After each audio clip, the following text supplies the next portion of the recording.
If your calendar is not filled with agency appointments right now when you're watching this video, you are leaving actual money on the table. By the end of this video, you'll never have to worry about booking appointments again because I'm going to hand you the exact appointment booking system. It's allowed me and my team to book 280 around that appointments a month with my company. And this is a 3-step in-depth process. And I'm not going to just tell you to make more cold calls or send more DMs. No, this is truly the theory behind my appointment booking system. So just give me 10 minutes and I'll explain it. I'm going to be walking you through this Miro, which is breaking down absolutely everything. But the first thing we have to recognize is what's actually an appointment booking system at first principles. And we need to break this down to its fundamental parts when we're talking about appointment booking, or you will not understand it thoroughly. And in order to book 10, 20 appointments a day with your agency, you need to understand it very, very, very thoroughly.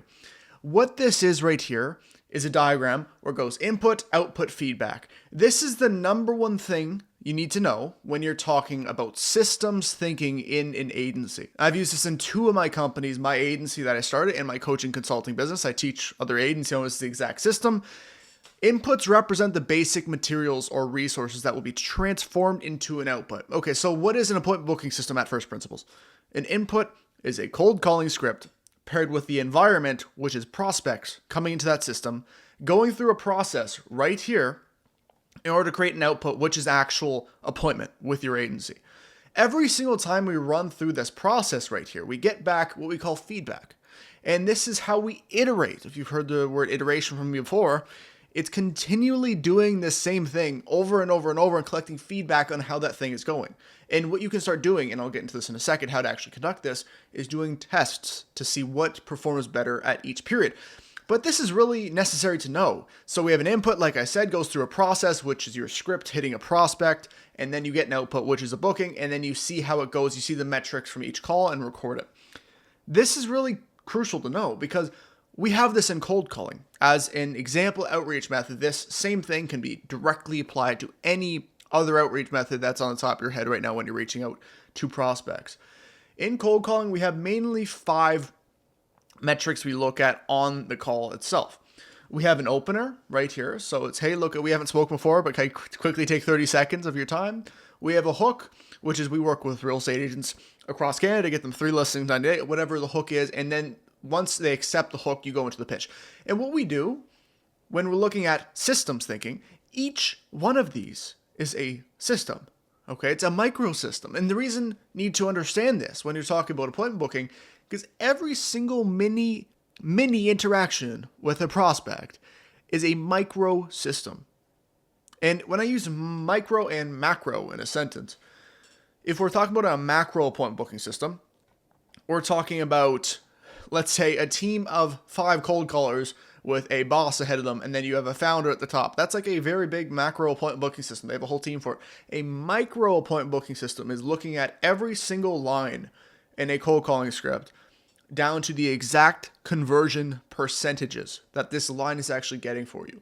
So what we do in a cold calling example is go, okay, so what is the metric from how many people go from our opener to our hook in the cold call? What is our percentage? And then what is the hook to the pitch? And then what is the pitch to the CTA? And then what is the CTA to the booking? And we measure every single one of these. And we need to have independent metrics for every single one of these. And you record this when you're cold calling because we need to have individual metrics breaking down what's the percent on the opener, what's the percent of the hook, what's the percent of the pitch, what's the percent of the CTA, and what's the percent of the booking. And this is what we do once you've established you need to record each metric for this, and you need to test more things for each individual line. This may seem damn complicated, but it's damn important. It's unbelievably important for you while you're running your agency to continually run tests to see what the market wants at a specific moment and what it doesn't. Because if you're a business owner, if you've been in the agency game for a while, or if you don't know this, you're going to learn it right now. The market changes. You might be in a coaching program where 100 people are using the same cold calling script, and that gets burned out in 2 weeks because they have a team of 5 cold callers all using it. So it gets burnt like super quick. This is what you need to know when you're talking about this stuff because it changes all the time. You need to be always iterating. So here's what we can do with, let's say, booking appointments in an agency with a cold calling script like we're talking about before. Okay, goal of this system is appointment booking with the agency. Input pitching in a different tonality. So notice how not only the script can be changed, but the way we say things on the script can also be changed. Output. Prospect was quite receptive to a different tone and booked an appointment on the damn call.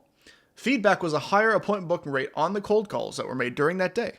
No's for next time to use this tonality in a cold call session, making their outputs more valuable for the same input. What we're trying to do when we're testing systems theory like this is go, if I make the same 100 cold calls in a day versus 100 the next week, we want to get more output from the 100 cold calls from the next week than the week before. Every single week, we just want to make it better. This is how you book more appointments for your agency over time.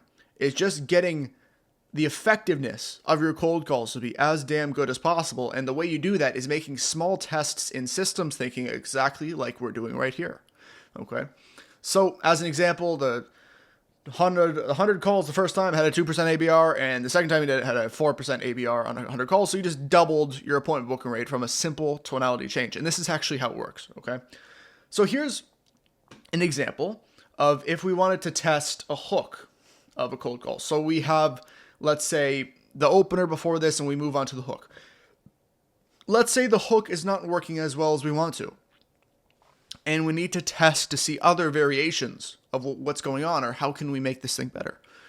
We can create 3 testing scripts along with this and go, okay, so I'm going to do 300 calls with this test.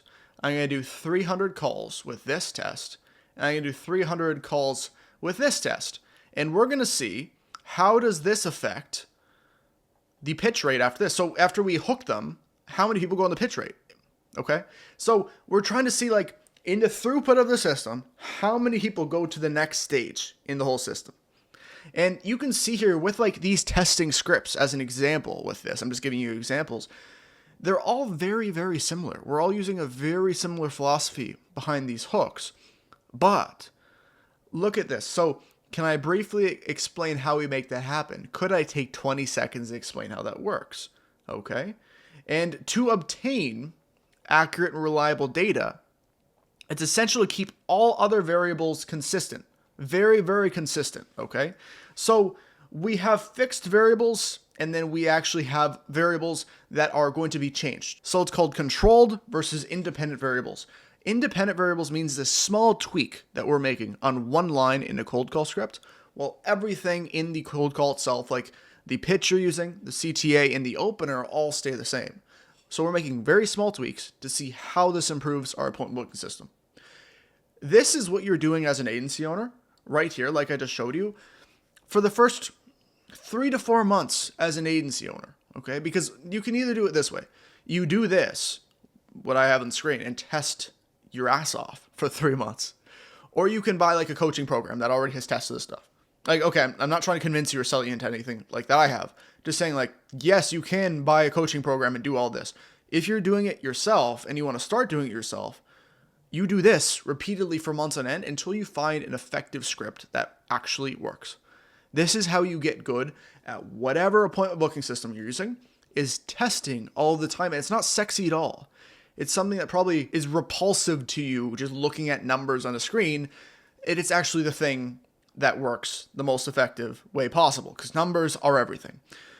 The last part of this video is applying leverage. Here's a massive mistake agency owners make. Massive mistake. They go, I have $1,000 to spare. I've never cold called before, but I'm going to hire 3 cold callers so I don't have to do it, so I can just take sales calls. What you've just done is added a force multiplier to the number 0.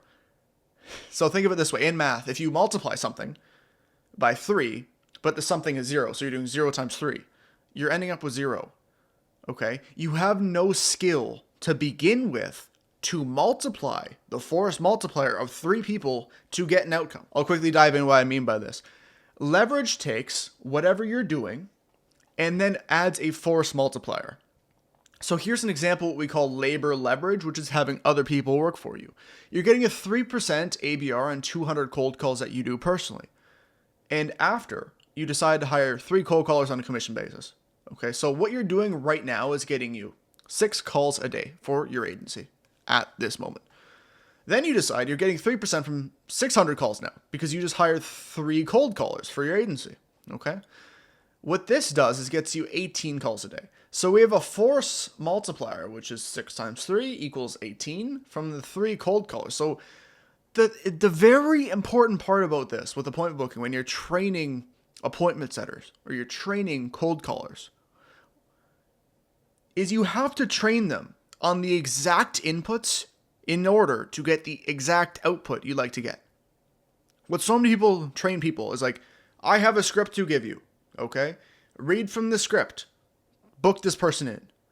What they're missing is the objection handling.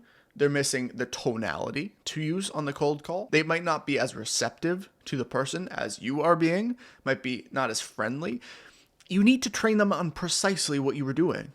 Every single interaction to get that appointment booked, or they will miss 10 things. And what I'm getting at here is they will not be good unless you train them. And you cannot try to add leverage into your agency unless you have the skill set already applied in your business. Okay? So the whole premise of this video is build an effective appointment booking system. Get skilled at it yourself. After you've done that, you can massively multiply the amount of leverage you have currently by hiring people out for that specific thing. But, massive but, you have to be good at it first in order to hire people for that thing. Okay? So I hope everybody enjoyed this video. If you want to work with me personally to build your agency, I have a link in the description where you can go on the landing page and absolutely book a call, where you can see if you want to work with me personally. Hope you enjoyed the video. I'll see you later. Goodbye.